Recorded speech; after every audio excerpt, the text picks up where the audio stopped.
The whispers in the walls part 1। मेरा नाम राजेश है और यह कहानी उस घर की है जिसे हमने सोचा था कि हमारी जिंदगी का नया अध्याय बनेगा, पर यह घर हमारी जिंदगी का सबसे बड़ा डर बन जाएगा, इसका हमें अंदाजा नहीं था। यह शहर से दूर वीराने में खड़ा एक पुराना बंगला था जिसे हमने अपनी जिंदगी को एक नई दिशा देने के लिए खरीदा था। अजीब शुरुआत। पहले दिन से ही कुछ ना कुछ ऐसा हो रहा था जिसे हम नजरअंदाज कर रहे थे। नेहा ने कुछ महसूस किया था। खिड़की पर एक साया, सीढ़ियों पर धीमे धीमे चलते कदमों की आवाज।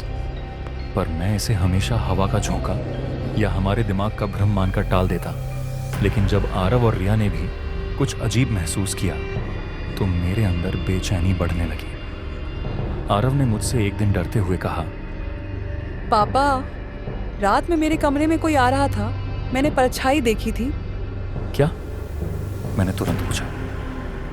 हाँ पापा, वह बहुत बड़ा था और उसकी आंखें चमक रही थी।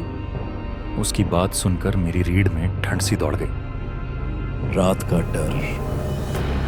उस रात सब कुछ शांत लग रहा था। हम सोने की कोशिश कर रहे थे जब अचानक मुझे अपने कमरे के बाहर किसी के चलने की आवाज के सुनाई दी। नेहा, तुमने सुना? मैंने धीमे स्वर में पूछा। नेहा ने हल्के डर के साथ सिर हिलाया। मैंने हिम्मत जुटाई और कमरे का दरवाजा खोला। बाहर अंधेरा था।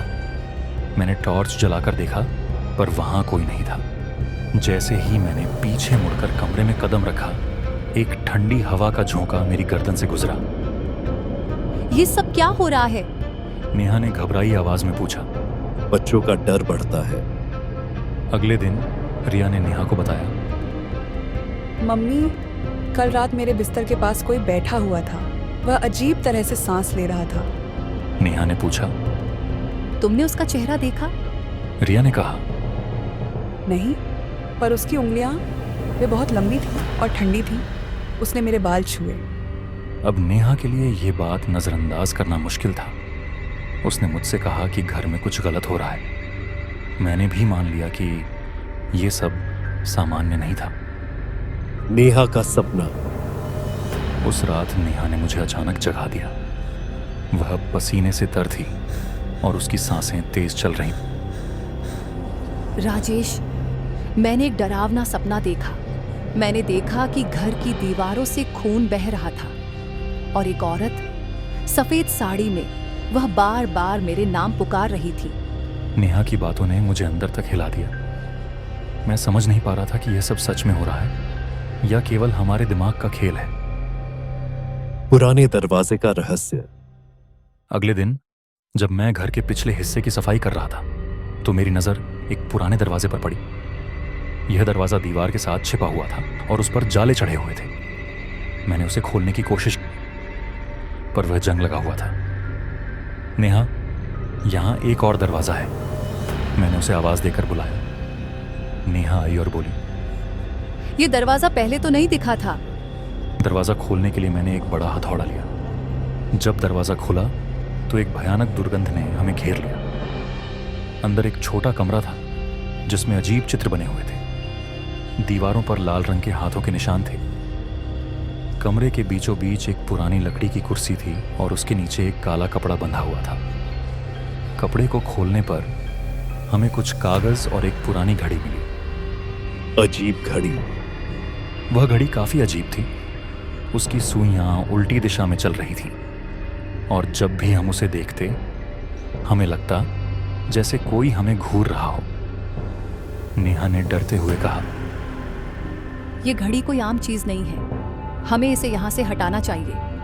मैंने घड़ी को घर से बाहर फेंक दिया, लेकिन जैसे ही मैंने उसे फेंका एक जोरदार आवाज आई। ऐसा लगा जैसे किसी ने हमारी दीवार पर मुक्का मारा हो। आखिरी रात का आतंक।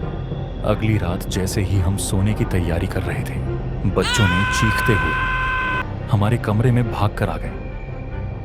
पापा, हमारे कमरे में कुछ है। वे हमारे बिस्तर के नीचे से निकला था।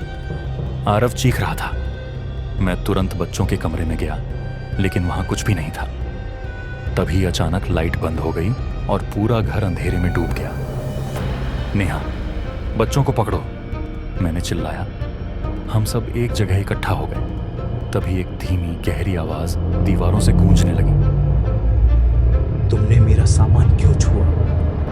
यह सुनकर हम सब कांप गए। मैंने नेहा की ओर देखा और उसकी आंखों में डर साफ झलक रहा था। आवाज अब तेज और गुस्सैल हो चुकी थी।